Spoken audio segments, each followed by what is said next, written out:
All right, going live. Okay, what's up, guys? We're in coming into week 4 of fourth semester, so we're almost home stretch.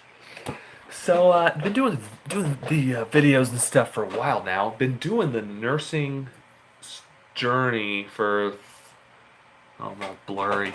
Okay, hold on. Been doing the nursing journey for okay. So I really I'm really low tech on this. My phone doesn't have like a little holder on it right now. I have a case coming, so I can't like set it. Kind of just resting on something, so it might fall. It doesn't matter. Anyways, okay. So I'm watching um, some cool videos. Shout out to Nurse Clyde if he sees this, and he's in OB-Peds. And I just got done with OB-Peds, and I've been doing this thing for a couple of years now, like 4 years. I've been taking tests, like nursing tests. So like year one, I'm taking. I think my very first class I took was a online cultural anthropology class that I honestly didn't even need. I was just trying to get in the schooling mode, and I'm like, okay, I'll do a class online for something, and I think it works. It's something. It's useful, I guess. I don't know. Didn't have to take many tests, but as I started dipping my feet deeper into the school, taking more tests, taking a lot of tests. So I've taken a lot of tests. You know, if you're in nursing school, you finish nursing school, you're taking a lot of tests to kind of get to this point, and you're going to be taking a lot of tests. So, I've got some of these little tips.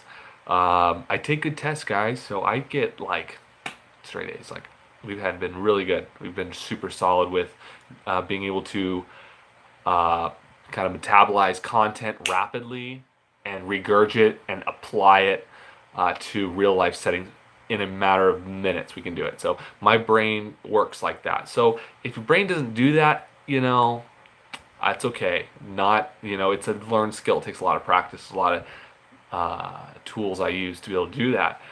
One of them, and this is a video, segue, so into supplementation, guys. So when you're taking tests, you want your brain super dialed, right? You want to be, you want your brain really excited. Now, don't do meth. That's not going to work. But what you can do, there's a lot of research out there, guys. If you're a nursing student, do some freaking research on nootropics. Do some research on things that affect concentration and affect brain function. And look into it if you can. So I'm going to show you what I use. I'm not recommending you use all this. Do your research. Go research it all. All of it's got research on your brain. On how it affects your brain. So I have like a test slash lecture slash clinical day neuro stack that I take every morning if I'm going in and I'm ready to freaking get super pumped. So I'm just gonna give you my little breakdown. So I don't eat. I stay fasted, guys. So I stay fasted in the mornings. If I'm gonna go do a test or I'm going somewhere. Actually, you know what? Clinicals, I haven't been going fasted. Clinicals, I will eat a little something because I've had to adapt. But in the past, I'd do clinicals kind of fasted too, and then I'll go have breakfast at like 10:30. So I'll fast all the way to 10:30. So what I'll do is, let's say test day comes, I'll fast, from like let's say 6 p.m. to the night before, all the way till the morning. In the morning, I'll do black coffee, love black coffee, stay fasted with the black coffee, and then I'll combine it. Okay, I'm not saying do this, I'm just saying this is what I do, this is my thing. I'll do 5 milligrams of yohimbine. So we'll do 5 milligrams of yohimbine, a cup of coffee, then I'll do like a full blown stack. So this is what I'll do. I'll do 5,000 of vitamin D3. Boom. I'll do 3 to 4,000 milligrams fish oil. Then I'll do, these are my heavy bangers. Then we'll do lion's mane. If you can see that, and I'll take 2 of these, which is 1,000 milligrams. 1,000 milligrams of lion's mane. If you don't know what lion's mane is, just Google, YouTube it, check it out. So, and then we'll do another 500 of gink. Little ginks, love the ginks. And then I'll do another, how much is in here? I don't even know. 1,600 of ashwagandha, just organic GMO certified ashwagandha. And so I'll take all of that, and I'll wash it down with. So you guys may think I'm crazy, but dude, my brain, dude, I freaking get A's because my brain is like. So it's not that I'm getting A's; it's that I'm coming in knowing the content, and I'm coming in, like, I guess excited. Like my brain gets really excited. Oh, my baby's falling asleep. Last time I went live, I had to stop because I put my baby to sleep, but then I fell asleep and I wasn't able to get back out. So what I'll finish it off with. Okay, so this is just my buddies. Oh no, my baby's falling asleep. Oh, maybe I'll have to go put my baby to sleep. She has trouble going to bed, sleep by herself, and if I go lay down with her, she'll fall asleep. So I don't know if you can hear her crying back there. We'll do it quick. So we'll do pre-workout. So the pre-workout has like BCAAs, which are great for your brain. Uh, they've actually been seen. I've seen studies. I've listened to so much research, but from what I hear, I'm not gonna. I mean, you go look at the guys. Like, okay, so if you're looking for stuff like this, there's some people that do really good research, like Jeff Nippard, Ben Pekoski. These guys, Dr. Rhonda Patrick. Some of these people have some great research about this stuff. Anyways, so this is just some random one I got for free. It's called Gym Molly. I won't put caffeine in it, so I'll do the non-stimulated pre-workout, and it'll be whatever's in a B-workout. L-carnitine or L-citrulline, beta-alanine. What else is in here? Hold on. Acetyl L-carnitine, beta-alanine, L-tyrosine, citrulline, malate. So it just has all these chemicals that I've looked up, and it's great for my brain, dude. It makes my brain just fire into gear. And then I'll stack on top of it another 4 grams. This is the wrong bucket, so I've re-upped this bucket. Not creatine hydrochloride. This is actually, creatine monohydrate. It's actually I have creatine hydrochloride in here. So I'll do like 4 to 5 grams. Oh, my kitty's over here. Hang on a second.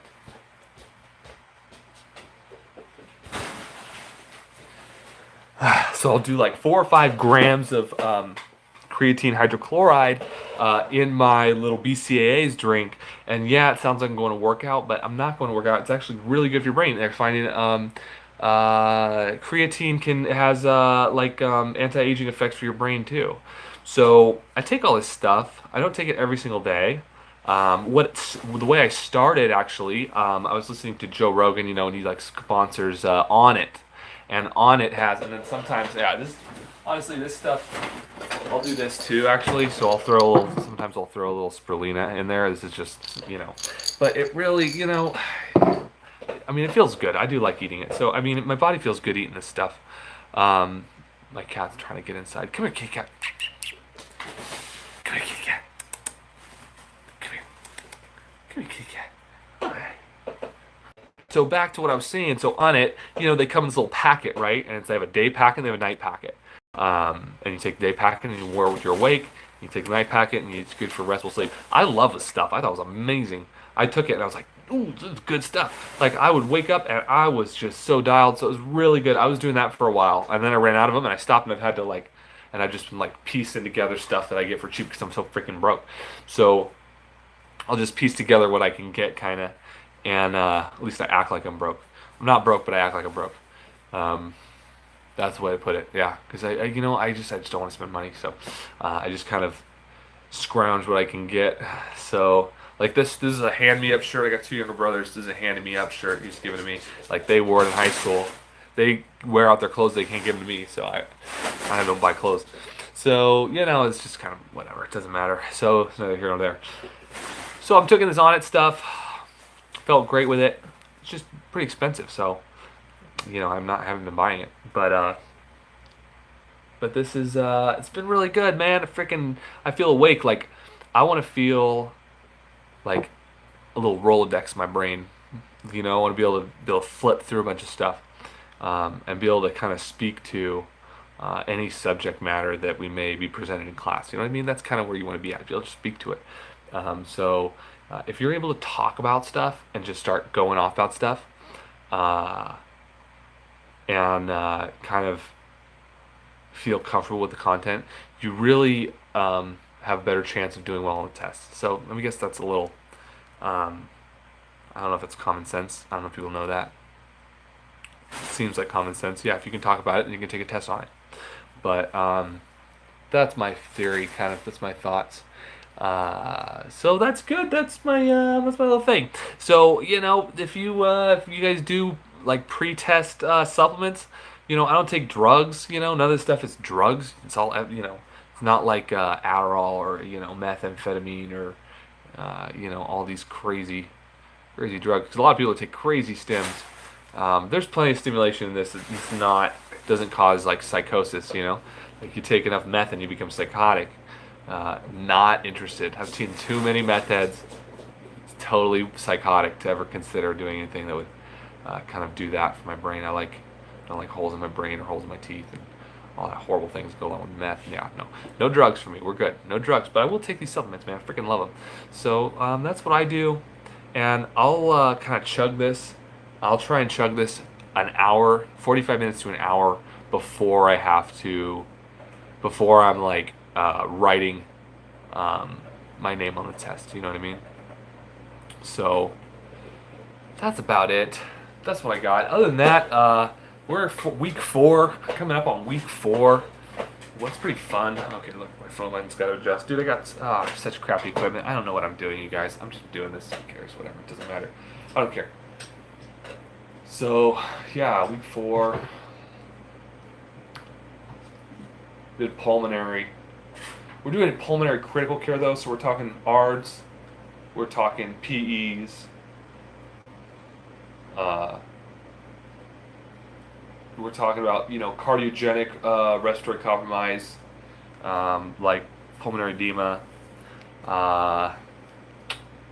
pneumothorax, like trauma. We can have a trauma pneumothorax. What else? Those are kind of more quote unquote ICU, I guess. Pulmonary hypertension. We really haven't actually talked about pulmonary hypertension yet, but the pulmonary hypertension is like critical care kind of thing. What else? Vents, talk about all the vent settings, PRVC, talking about what else, assist control, or SIMV, BiPAP and CPAP, how to manage an airway, ET tube assessment, like an ET ventilator assessment, settings, how the settings are affected, PEEP, so like, one thing that they talk about is like when your vent is, FiO2s are increased, your PEEPs are increased, you requiring more oxygen, higher pressures to push oxygen into the capillary beds to oxygenate the blood. So that's not good. So that's pretty basic, I guess, but that's kind of the I don't think we're probably going to get much deeper than that. We might talk about like third spacing or like detachment of the capillary beds, the alveoli from the capillary beds. Maybe, I don't know. It'll be fine. And just managing that kind of thing. What else? I don't know. I honestly don't even know what we're going to be going over. We'll figure it out. I kind of just wing it. We've been winging it. Quite a bit. So I guess that's all I got. Oh, let's say hi to the baby. Mackenzie, do you have to go potty? No. It's okay. It's fine. Alright. You gotta say hi to YouTube. Hi, YouTube. Say hi, future me. You say hi, Mackenzie. You're not on the camera anymore. Look, you're not on there anymore. Just Daddy's on there. You want to say hi? No. You don't want to say hi. Are you tired? Yeah. Let me go pee. All right, go pee. Go pee. James just by my nose. James bit your nose? I cried. You cried? Mm-hmm. He's a feisty little guy, huh? Well, you were kicking him earlier, so maybe he's just getting you back. He just got me back. He just got you back. Dude, she was like tomahawk kicking him. Yeah. She was swinging her leg down as hard as she could on him with her heel. The heel stomps. There's heel stomps too. And they were like being nice too, so I I don't know know. she did it in the bathroom too. Yeah. I thought that was like a one-time thing. Alright, give me a kiss goodnight, baby.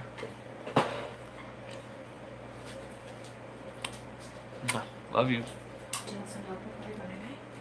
No. No, she's ready. She's ready to crash. We'll keep this kitty out here. Yeah. Yeah. Come here, kitty cat. Hold on a second. Okay.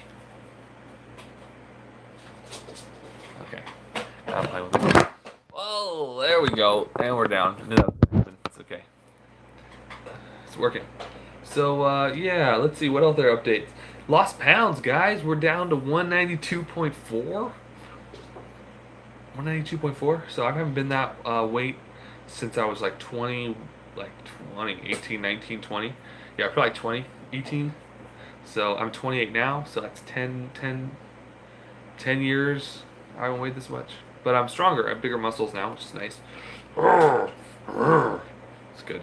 So, tracking the macros. Is she crashing?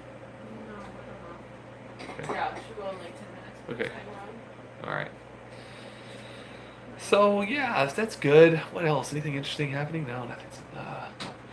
You know what? I want to do videos on some other stuff too. I'll just talk about it now. I don't care. So some other stuff I've been thinking about. Been having a lot of great interactions as a CNA. So up to this point, I've worked as a mental health worker, which means you work like high acuity psych, and it was county psych where we take unfunded patients who are homeless, schizophrenic, long-term drug addicts, and I get a big old house of them, like 9 of them, like locked up in a pressure cooker. Like it feels like I'm in a fish bowl with crazy people. So I did that for 3 years. It was my first introduction to working in a hospital. Worked with some incredible nurses. Like there were a group of these nurses, like maybe 8 or 9 of them on the unit. 8 or 9 day shift nurses. I worked day shift full time, 12-hour shifts, right? In the psych ward. We had a voluntary side and involuntary side, and I'm a big boy, and I was doing some MMA stunt, and I was always on that involuntary side. So everybody's on 5150. In California, you danger to self, danger to others, gravely disabled, 5150. They come to us. So I was with my high acuity side, 9 beds, pressure cooker. We had a little smoke. We'd smoke them. We'd let them smoke cigarettes. We had a little patio. We'd go out like a locked, 50-foot fence, enclosed patio. We'd go out there, smoke cigarettes, all on camera and stuff. So I did that for 3 years. I was 21. I had my EMT cert. I worked on an ambulance a little bit. Was working with psych patients on an ambulance. Working with all kinds of patients, but I like psych patients. Come here, kitty. So I got along with them. I liked them. I felt bad for them. I had this one patient in my ambulance. This company doesn't even work anymore. Doesn't even exist anymore that I was working for. But I had a patient in there. And she was suicidal, sad, and I think she tried to cut her wrists. Yeah, it was sad. And I sat and talked with her in the ambulance, and just my heart really felt drawn to people who are hurting, really felt drawn to people who are kind of suffering and in pain, and in that emotional kind of way, in a psychological way. And I had another guy, I won't go into it, but he tried to kill himself. Boom, right? 5th intercostal space, mid-clavicular, LV, baby. Tamponaded is LV. Tamponaded is freaking LV. And they saved him, dude. Hold on. They saved him. Hold on. Okay. Tamponaded is they brought him back to life. And I transported him to a psych ward. And I sat and talked with him for it was like 45-minute transport. And we transported him from a med-surg unit. He was in an operating room. He was in the hospital for a while, dude. Probably a couple months or two. He was in the hospital for like a month, intubated, the whole deal. Open heart, zipper, baby. Had a whole zipper. And I had to do open heart. And brought him back to life, dude. No neurological deficits. And he told me, when he did that he prayed to God before he did it. And that was pretty intense for me. I'm a Christian. And hearing him say, wow, did he pray to his creator, like the guy who created him or the being that created him, said, hey, bro, look, I'm going out, bro. If you want me here, keep me here. But I'm out. And so now he's kind of here. He's like, oh, well, I'm here still. And he's talking to me. So I'm like, well, that means something, right? Like you literally made a pact with another being. You did that. There's a reason you're here, right? And I kind of was speaking those kind of words over him. And he had a Bible, he had a Bible. He's like, all right, I'm checking this Bible out. All right, dude, this freaking guy kept me alive. So I thought that was really interesting. Dropped him off, and this is years, this is 10 years ago. And I haven't talked about it in a while, long time. Been here since I've ever even thought about this. But that was kind of one of the defining kind of experiences that I had, wanting to go into psych. So I had a friend who worked for a psych ward. Boom, gave her a call, hung out with her a little bit, and she's like, "Well, you seem great. Let's get you in there." I'm like, "Get me in there." So, did the interview, got in. That's all it takes, is a little EMT work experience, and you can get into a hospital. So there's a trick, guys. If you want to be an EMT, you want to, get into a hospital, want to work for a hospital, work on an ambulance. You can work anywhere in a hospital. You can work anywhere. Or, you know what? I got another trick, too. Well, we'll talk about that in a little bit, hopefully. Let's see, 21 minutes. Let's just see how long I can chat. So I got a bunch of stuff I could talk about. I'm just gonna lay it all out there. So, yeah, I'll come back to this, I'm sure, someday, and sit with my my daughter, and we'll use this to spark conversation about, existential ideas and, purpose. So, that's what got me in the psych ward. Worked in the psych ward, worked high acuity psych, worked with these nurses who were incredible, dude. They'd been there for 20 plus years as psych nursing. And so they taught me how to deal with psych patients. They taught me how to assess psych patients. They taught me what, tangentiality was, or hyperverbal, tangential, bipolar with psychotic features, or like a type 2 bipolar with psychotic features. They taught I learned about how psychosis, how can we fix it, right? Make them sleep. We get them sleep. A lot of times the brain needs to sleep. If you're psychotic, you're not sleeping, you're hearing stuff, and your brain's going crazy. You need to take a rest. You let your brain rest. So I learned how to take care of these patients, and I learned how to, talk my way out of a lot of encounters. Of course, yeah, it's kind of a physical job. We took people down. It was crazy. It was nuts. It was super crazy. But we learned how to do. I learned a lot of verbal judo, how to talk somebody down, how to keep somebody from popping off, how to be able to communicate in a way that's therapeutic, right? Therapeutic communication, when you speak to them, they feel better.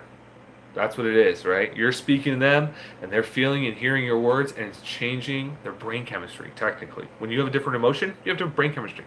So your words are actually having a biochemical change on their brain chemistry, on their synapses. They're making, you have the opportunity to kind of help. That's the way to help somebody, right? If you can talk them down from keeping from going crazy, from flipping off the handle, really losing it, trying to kill themselves. We have that too. So talking people down from that kind of stuff. Starting to do that, doing 3 years of that really helped my patient care, because it showed me what extreme crisis looks like, and it was always extreme crisis every day. So now, if I take care of a patient who's not in extreme psychiatric crisis, guess what? I'm freaking good, dude. Like, it's like, it's there's no reason to get upset with somebody who's acting out, right, because they're in pain, or acting out because they feel shortchanged, or they're upset. There's no reason to even. I mean, it's much easier to sympathize with people. It's much easier to, I don't know why, I've just talked myself into this, where I believe and I feel good about taking care of people. Not that I don't have a problem with psych patients. I love taking care of psych patients. I can take care. I'm good with them. I like, there's like a couple routes you can go. There's only a couple routes you can go. If they're gonna listen to you, and they're gonna be receptive to your communication, then we can go that route. If they're not going to be receptive, then we just have to go the other route. And we have lots of available interventions to make a safe environment. So that's kind of how we dealt with it. That's just how we deal with it. So I'm okay with it going there when we have to, but it's nice not to be going there now. So I worked that, and then I did chemical dependency, which is a whole other monster. I'm not going to get into that. I did that for 3 years. Working chemical dependency, you work with people who are detoxing off drugs and stuff, and alcohol and benzos and opiates and meth and all this stuff. And so that's a whole nother psych. So I got like 6-year gauntlet of psych. And then I got into the ER, and worked in the ER for a year, and I freaking loved it. It was really great. A little less than a year, maybe. About a year. Yeah, 1 month less than a year. And I really loved it because you get a little bit of everything, right? You get a lot of medical, which I absolutely love. You get a lot of, uh, surgical, which I'm super down. And then you get a lot of psych too, and a lot of opiate and drug dependency. You get a lot of all of it. You get all of it. That's why I like the ER. So the ER, I really found myself enjoying because I get to put on so many different masks and hats of shtick. So like when I mean shtick, I mean like how I'm going to talk to the patient, right? The words I'm going to use, the tone I'm going to use, the cadence, the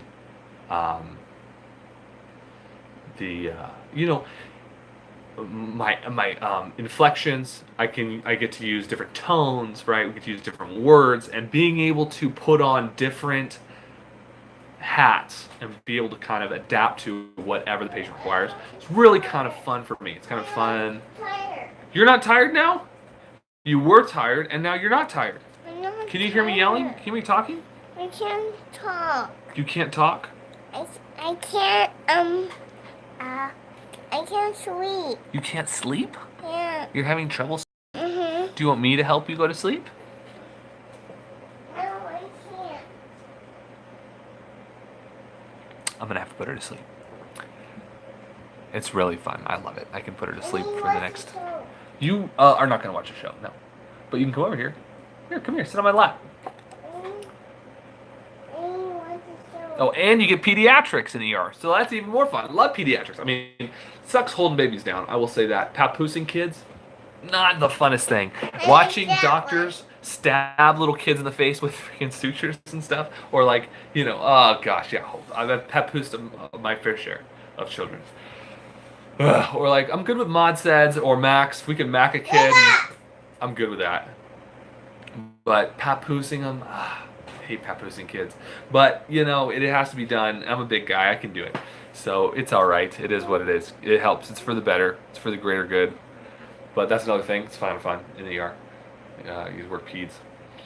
So I'm looking forward to doing all that. And then now where I'm at, medical surgical. So now I'm taking all that experience that I've had, and now I'm applying it on a medical surgical unit. Actually, it's really just a surgical. Well, it's medical surgical, but mainly surgical. We get all our patients we get lap choles, we get spinal surgery, we get trauma, we get long bone, external fixators. We'll get internal fixators. Tons of wound vacs. We'll do a lot of PT, a lot of OT, a lot of pain management there. One of the high priorities, actually. Well, we get a few medical, no cardiac. No one's on telly. Not at all. No telly at all. Which is fine, whatever. I can do telly, though. I love telly.